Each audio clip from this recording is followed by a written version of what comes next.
ఈ చంద్రగ్రహణం తర్వాత నుండి కుంభరాశి జాతకులు కష్టాలు మొదలు కాబోతున్నాయి. మీ జీవితంలో ఈ యొక్క మార్గం అనేది తప్పించుకునే మార్గం అంటూ జ్యోతిష పండితులు చెప్తున్నారు.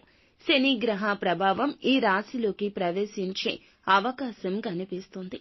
ఒక ఇబ్బందికర సంఘటన మీ జీవితంలో జరగబోతుంది. ఈ రాశి వారు చాలా జాగ్రత్త పడండి. గ్రహణం రోజున నలుపు రంగు వస్త్రాలు ధరించొద్దు. అలాగే నూనెను కొనొద్దు. మాంసాహారం అనగా నీసుని ముట్టకూడదు. నీసు తినవద్దండి. ఇలా తింటే నెగటివ్ ఎనర్జీ ఎక్కువ అవుతుంది.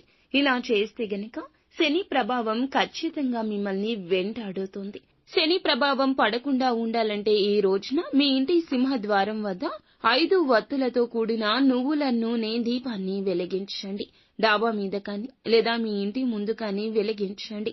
శని ప్రభావం నుంచి కాస్తంత బయటపడతారు. మీకు ఇంకా ఇతరత్ర ఎటువంటి సమస్యలు, సంతాన సమస్యలు, భార్యాభర్తల సమస్యలు, స్త్రీ పురుష వశీకరణం కూడా చేయగలరు మా గురువు గారు. 3 రోజుల్లో పరిష్కారం లభించును. గుప్త నిధులు తీయబడును. నమ్మకంతో సంప్రదించండి.